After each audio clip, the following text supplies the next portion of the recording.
Mas aí eu quero iniciar perguntando para cada pai, que a fala agora vai ser mais para as crianças grandes, né? O papai e a mamãe. Você tem educado o seu filho? Você está, de fato, educando os seus filhos?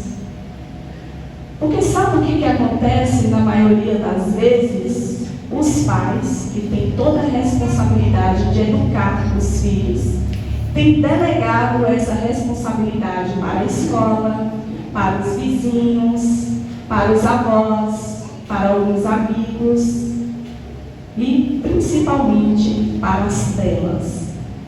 E tem deixado de lado a sua obrigação, que é educar os seus filhos.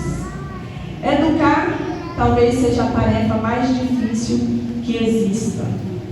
Talvez alguns pais pensem que o fato de ter que planejar um filho seja pelas despesas que vai ter mensalmente, né, a questão financeira, a moradia, mas não.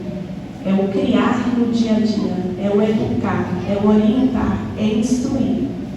E aí um texto bíblico que é assim, bem conhecido em chá de bebês, aniversário de criança, culto infantil, é bem usado, está lá em Provérbios 22, verso 6, que diz: instrui a criança o caminho que deve andar, e quando envelhecer não se desviará dele.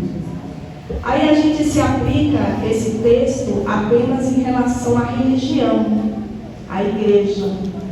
E aí alguns pais, quando os filhos já estão grandes, olham para trás e diz assim: eu ensinei, eu trouxe para a igreja, né, não perdeu a escola dominical, estava aqui, ensinei as histórias bíblicas e agora estão longe dos caminhos do Senhor. Mas esse texto não se aplica apenas nesse contexto. O que esse texto está dizendo para nós é assim: observe quais os seus objetivos para os seus filhos, instrua eles de acordo com estes objetivos. Ensina eles moldando o seu caráter de acordo com o caráter que você quer formar. Então, antes de ter os filhos, eu já devo pensar: que tipos de filhos eu quero?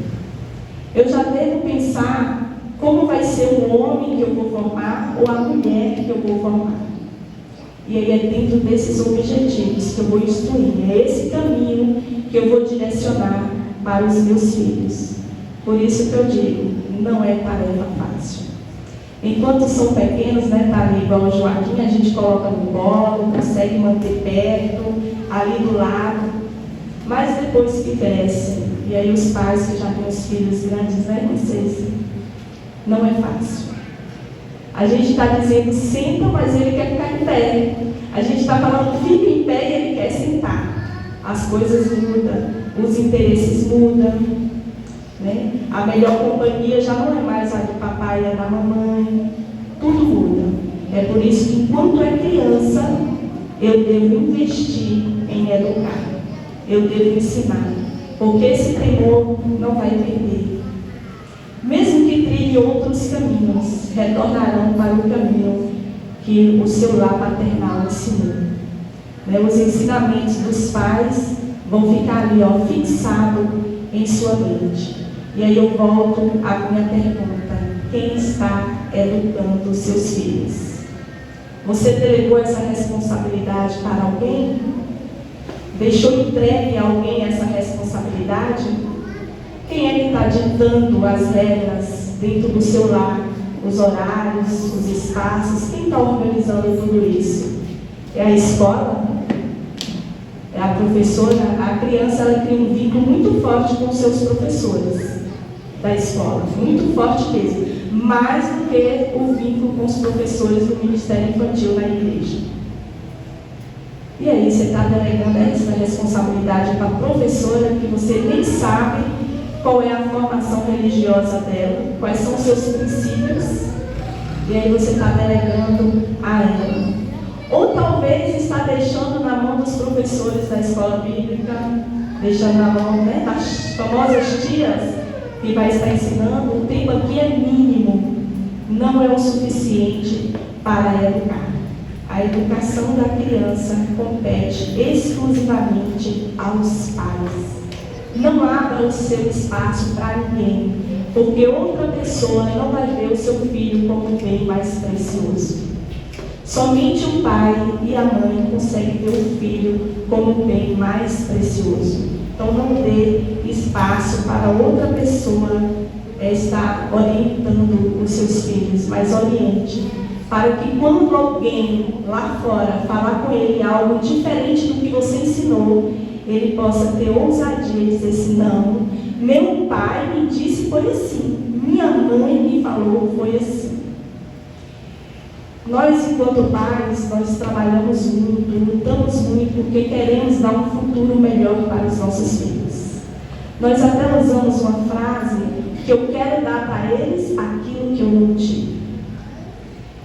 Porque o meu conceito é errado. Eu olho para bens materiais. Eu quero poupar ele de trabalhar o quanto eu trabalho para ter. E isso não faz bem. Pode ter certeza que o melhor vai ser ele trabalhar para ter a sua casa própria do que você dar uma casa para ele.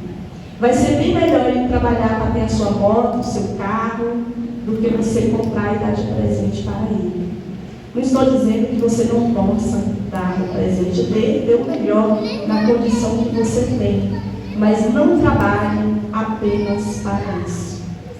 Procure dar aos filhos tempo, procure dar aos filhos qualidade de tempo. Deixe reservado e armazenado na mente momentos, porque momentos são melhores do que coisas. Meu pai já não está mais aqui na terra, já mora com Deus há 17 anos.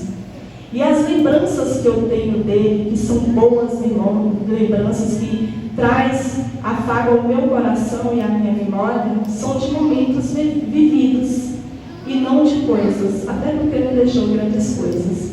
Mas o que deixou não faz diferença na minha vida e nem na vida dos meus irmãos. Não faz a menor diferença, mas quando nós sentamos e vamos lembrar das coisas que nós vivemos na nossa infância, adolescência, juventude, a gente começa a lembrar dos momentos que ele construiu com a gente. A gente lembra das segunda-feiras, que era o nosso culto doméstico, em que ele reunia todos os filhos, que éramos muito, nós somos 8, e junto vinham os amigos, os vizinhos, e ali ele contava as histórias bíblicas, principalmente do Antigo Testamento, nos explicava a questão das 12 tribos, como é que foram formadas, e ele ia passando para a gente. Ele construía com os filhos, os meninos, a fazendinha, onde ele mesmo cortava os pauzinhos, construía toda aquela cerquinha, e para as meninas ele fazia uma casinha, com lona, com as varas. E são essas coisas que ficam marcadas na nossa mente. Dos momentos que ele nos levava no rio, dava um limite até onde a gente podia ir, tomando banho, não pode passar dali. Dos momentos que ia para a roça, são essas coisas que ficam gravadas no coração do filho quando um pai parte. E aí eu pergunto, na educação do seu filho, você tem deixado lembranças de bons momentos? Ou você está se preocupando em gastar o seu tempo para deixar grandes coisas? Como é que você tem educado o seu filho? Abra aí em Efésios, capítulo 6, o verso 4. Efésios, capítulo 6, o verso 4. Gente, ontem eu inventei de fazer uma faxina no quarto do meu filho, aproveitei que ele estava viajando, hoje ele ia chegar e eu queria deixar o quarto assim arrumado, mas não deu muito certo não, a poeira me estragou um bocado.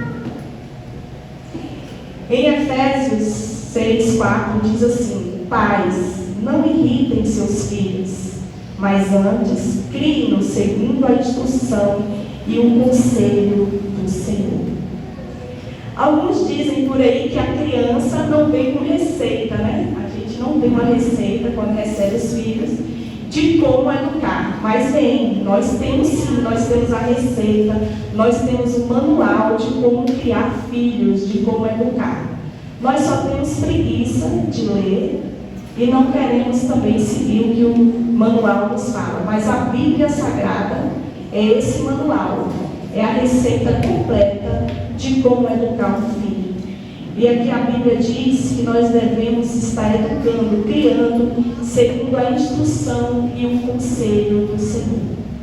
E aí, se a gente for passear pela Bíblia, a gente vai perceber que a Bíblia nos orienta a ensinar os nossos filhos pelo caminho, andando, né? Está no passeio, está ensinando, está falando, está orientando.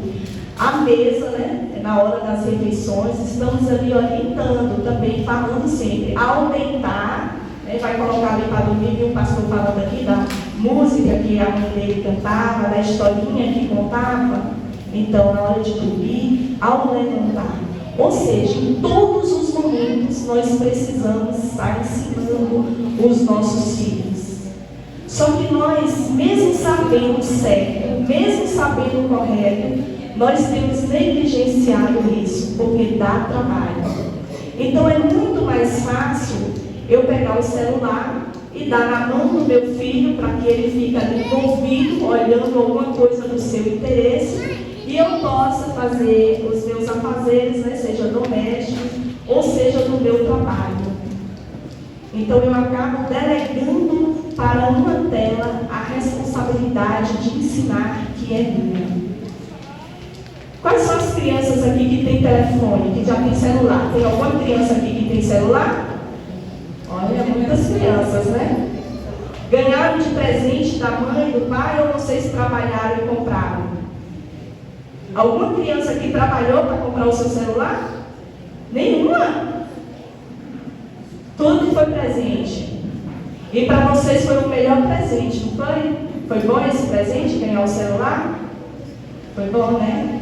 Só que eu vou falar agora para vocês, seus pais erraram muito em dar um presente desse para vocês. Não foi o melhor presente. Não foi o melhor presente. Aí alguém vai dizer assim, poxa, mas hoje vivemos num mundo tecnológico, num mundo digital, e aí não vamos dar um celular para o filho de presente? Quanto mais a gente puder retardar o uso do celular, melhor é. E aí eu vou falar com experiência como professora. Eu trabalho com crianças há mais de 20 anos, né? Bota 20 anos nisso. Eu trabalho com crianças. E eu consigo ver perfeitamente como eram as crianças antes do uso do celular e como são as crianças hoje, após o uso do celular. Ah, mas o celular é bom para entender a criança, né? Aí vem para o culto, está a criança ali conversando, porque é chato mesmo, então a pessoa aqui na frente falando, e vocês aí sentadinhos só ouvindo, né? Isso não é legal. E aí, para a criança não atrapalhar o adulto a ouvir, o que é que eu faço? Eu dou o meu celular. A criança fica aqui, vou colocar no silencioso para não atrapalhar. E ela está ali envolvida, olhando um vídeo, jogando, fazendo qualquer outra coisa no celular. Então vai ser mais fácil para que eu possa manter a criança ali quieta. E será que o objetivo de educar é manter uma criança quietinha, tranquila ali no seu cantinho? Ou será que o celular é apenas a única estratégia para manter uma criança comportada em espaços públicos ou até mesmo em casa? O que nós não queremos é ter trabalho. Existem muitas outras formas para estarmos mantendo os nossos filhos, as nossas crianças comportadas, focadas, tranquilas, mas nós não queremos ter esse trabalho. Atualmente eu estou trabalhando com crianças com deficiência e recentemente eu participando de um curso com um neurocientista sobre a atuação, né, nessas salas de crianças com deficiência, e a sala que atende essas crianças, chamada como sala de recurso do AE ou sala multifuncional, ela é uma sala bem equipada. Nela vai ter tablet, nela vai ter computador, vai ter notebook, e é à disposição para essas crianças usarem. E logo no início, quando começou essas salas, era feita a formação para nós professores, para que pudéssemos usar essas tecnologias de forma para auxiliar as crianças. E hoje a orientação é que não use mais essas tecnologias. Está chegando o momento da gente aposentar o celular de dentro dessa sala, aposentar o notebook, aposentar o tablet e os recursos tecnológicos, porque já é comprovado o mal que traz para as crianças. E aí tem Jaqueline aqui, que é psicóloga, e que não vai me deixar mentir, pode intervir aí e falando, não é isso, Jaqueline? O mal que traz. E nós muitas vezes achamos que estamos fazendo bem para as nossas crianças. Eu penso que eu estou fazendo bem para os meus filhos. Eu estou trabalhando, tenho muita coisa para fazer e eu preciso de uma babá para tomar conta do meu filho. E custa caro pagar uma pessoa. Hoje, menos de um salário mínimo, ninguém vai trabalhar na casa de ninguém, principalmente para estar olhando uma criança. Sai mais barato eu comprar um celular, dispor a internet e colocar a criança ali. O celular é estresse, né? Você chegou no bolso, causando ansiedade, vai, vários vídeos de crianças se comportam de maneira assim, explosiva por conta do vício, né? Que o celular causa ali, o excesso de informações, o excesso de estímulos, e tudo isso vai expressando o sistema, né? A Sociedade Brasileira de Pediatria fala que a melhor idade de oferecer um celular para criança é entre 14 e 16 anos. Então, eles agora diminuíram para 14 anos, porque até esses 16 anos a criança não deveria ter contato com as crianças. Não deveria, né? Mas infelizmente é bonitinho, né? Uma criança pequenininha já arrastando o dedo ali, ela mesma procurando os vídeos. Nossa, meu filho é inteligente, olha, ele mesmo consegue pegar o celular e ligar para a tia, ligar para a avó, olha, não sabe ler ainda, mas consegue fazer isso e fazer aquilo. Mas não é lindo uma criança com um livro na mão, lendo, né, reproduzindo a história através das imagens que estão sendo vistas. Então, o que acontece? A babá, chamada celular, chamada televisão, chamada tela, sai mais barato e mais cômodo para nós enquanto pais. E o prejuízo da sociedade é grande e eu não preciso aqui nem narrar para os irmãos. Nós que já somos grandinhos, né, crescemos já um pouquinho mais, já somos crianças maiores, nós sofremos prejuízos pelo uso excessivo do celular. Eu costumo dizer que é roubador do tempo. A gente pega para olhar a hora, né? Vou olhar a hora e quando eu vejo, eu já estou ali viajando nas redes sociais, né? Respondendo uma mensagem, olhando outra coisa, e o que eu ia fazer mesmo ficou para trás. E aí depois eu digo, a hora passa rápido, não dá tempo de fazer nada. Não dá mesmo não, eu não estou administrando o meu tempo. E aí, como Jaqueline levantou aqui, a questão do cérebro da criança, o sistema nervoso, ele é ativado à medida que está olhando um vídeo, qualquer coisa em movimento. E aí, indo para uma tela, o movimento é muito, muito rápido. O cérebro não consegue alcançar. Vocês já viram que agora tem a função no celular, no WhatsApp, da gente estar adiantando até o áudio. E você sabe por quê? Porque o nosso cérebro já não está mais captando. Então, o nosso foco agora é questão de segundo. Então, um áudio grande você não para ouvir. Um vídeo grande você não para assistir. Então, agora começa a acelerar mais. Quando uma criança nasce, os primeiros meses é apenas um leite materno, não é isso? Porque o organismo dela é para receber apenas isso. Caso não consiga mamar o leite materno, passa para uma fórmula que é semelhante a este leite. Porque é a fase. Após 6 meses, aí a gente já começa a introduzir as famosas papinhas, uma fruta, uma verdura, um legume. Alguém aqui já deu uma feijoada para um bebê de 6 meses? 3 meses? 2 meses? Não, loucura, né? E por que nós damos um celular para um bebê de 6 meses para ele estar manuseando e passando um dedinho? O mal que estamos causando é maior do que uma feijoada para o seu organismo. Mas como não vai ser de imediato, naquele exato momento, igual uma feijoada, né? O mal vai vindo e vai sendo construído ao longo de um tempo, eu penso que não existe mal nenhum e vou deixando. E aí depois eu abro a boca e digo que meu bem mais precioso é meu filho. E eu estou envenenando ele dia após dia.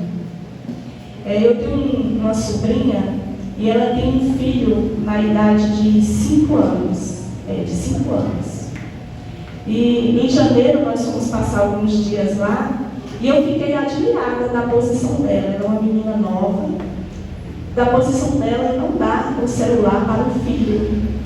E ele fica, aí tinha outras crianças com o celular. Aí ele vai um pouquinho, encosta em um, aí encosta no outro, olha e chega lá na mão dele. Mãe, seu celular também tem isso e isso ali? Ele nem sabe o nome direito dos jogos, dos desenhos, e ele chegava assim, aí ele pegava um brinquedo. Gente, vocês só querem isso aí? Olha isso aqui também, chamando a atenção das outras crianças, porque ele era o único que não estava com o celular. E aí lá tinha crianças até mais novas do que ele. E eu achando interessante. Aí ele foi e falou assim, será que eu podia só hoje ver um pouquinho, mãe? Pode ser daquele desenho que você coloca na televisão? Aí ela olhou no relógio e falou assim, olha, Carlos César, não é seu horário de usar a televisão. E aí eu não posso te dar o celular agora, mas no seu horário de ver televisão, eu coloco esse desenho no celular da mamãe para você olhar. E eu admirei daquela postura dela, nova, e ter uma postura daquela. Né? E enquanto isso, eu tenho um outro sobrinho na mesma faixa etária que tem o seu próprio celular. Agora pensa, uma criança de 5 anos, quase 6 anos já, ele tem o seu próprio celular. Ele liga a hora que ele quer para qualquer uma das tias, a hora que ele quer, ele liga para a avó. Não importa se é um horário próprio ou não, ele está ligando. Ele acessa os vídeos da forma que ele quer. E aí vem o comportamento dos dois. Imagine aí. O que não usa celular, ele é um menino extremamente educado, carinhoso, doce, obediente. E o que usa o celular, que já tem o seu próprio celular, pensa em uma criança desobediente. Se negou alguma coisa para ele, seja o avô, seja a mãe, ele diz, você é chata, não gosto mais de você. Você é chato, te odeio, não fala comigo. E aí se for falar assim, mas anda, tô nem aí, não tô nem aí, ó, tô nem aí. Porque isso já está impregnado nele. É porque ele quer? Não, ele foi desenvolvido para isso. Aí agora, não, vou ter que levar na psicóloga, né? Esse menino tem alguma coisa, eu tenho que levar no psicólogo. Alguma coisa tem, não é normal. Como é o comportamento dele? Mas esquece que o uso exagerado da sua babá está prejudicando.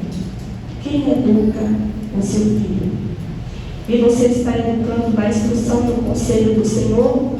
Ou você está permitindo que o seu filho esteja sendo influenciado pelo que vê nas telas? Ainda tem essa, né? O tal dos influenciadores aí, e que são muitos, né? Afinal de contas, nós vivemos de modinhas, né? Cada época é uma moda diferente. E aí as nossas crianças estão sendo influenciadas por pessoas da mídia e que ensinam tudo errado. Eu me lembro de uma vez que nós fomos a um shopping em São Mateus com um dos nossos sobrinhos, que na época deveria ter uns 7 anos, 8 anos, não me lembro ao certo. E a gente lá caminhando, né, conversando, rindo e tal, e de repente ele deitou no chão do shopping e começou a bater as pernas e os braços e dando uns gritinhos. E tanto eu quanto os pais dele, né, meu esposo, todo parou assim, ó, olhando, e a minha filha, na época criança ainda, começou a rir, né? E disse assim, você conseguiu, você conseguiu. E a gente, adulto, sem entender nada, né? E aí, depois que ele levantou do chão, ele disse que era um desafio que o Lucas Neto tinha feito em um dos seus vídeos. Que quando estivesse em um shopping, imitasse, não sei se era uma foca, que bicho era. Fez esse desafio para as crianças. E ele topou o desafio e fez. E aí eu fui, ver quem era o Lucas Neto, que ele gostava muito, tinha os bonecos, tinha a revistinha de Lucas Neto.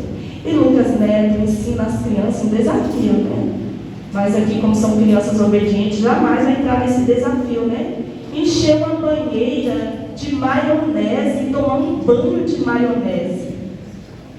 Aí pensa bem, quem está educando os meus filhos? A pensou, Priscila, você chegar e encontrar Arons desse jeito, dentro de uma bacia de maionese?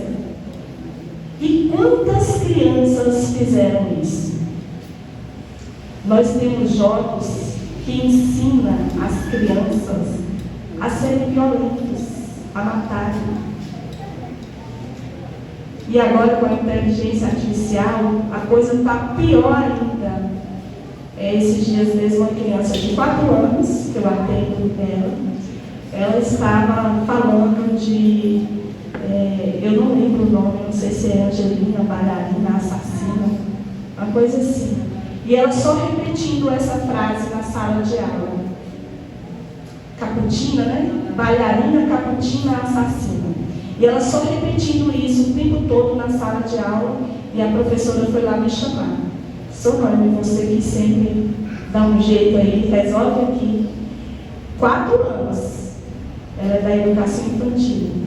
E eu perguntei a ela o que foi. Aí ela tornou a repetir. Eu falei, onde é que você viu isso? Aí ela no celular da minha mãe.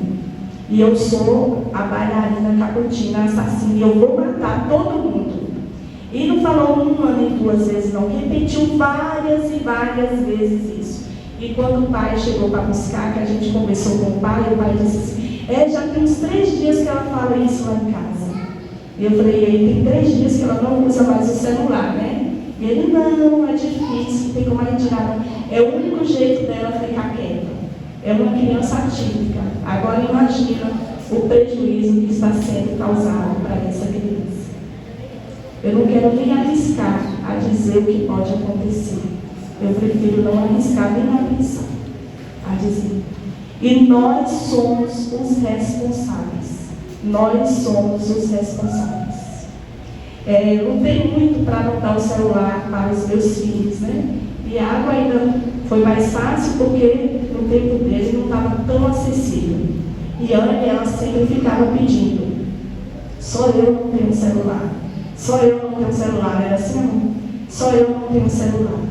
E eu sou do tipo que o meu celular é meu e eu não dou para criança nenhuma, nem para meus filhos.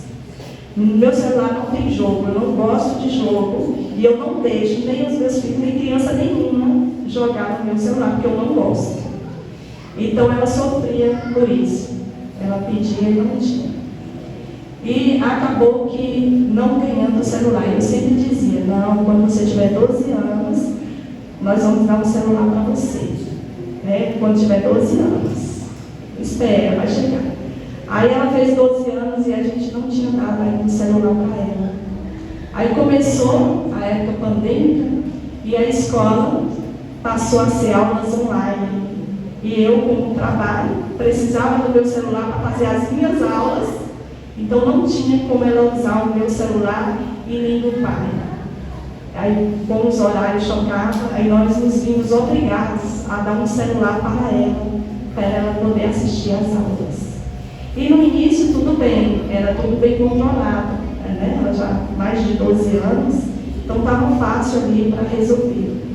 Mas depois de um certo tempo, a gente vai relaxando. Eu passei a não conferir mais o celular, passei a não olhar mais o que tinha ali, e vamos deixando a coisa correr solta. Até que eu vi o prejuízo que estava. E depois do prejuízo, é difícil. Mesmo que a gente volte atrás para consertar, tem coisas que não se consertam. O tempo ele não volta para a gente ir lá e fazer diferente. Então o que a gente vai fazer são as correções. E tem coisas que não dá para corrigir. tem coisa que não dá para corrigir. Então, hoje, eu já estou agindo diferente com ela, embora não é mais criança, né? Tem 18 anos. Então, não é mais para que eu possa falar assim, desliga o celular.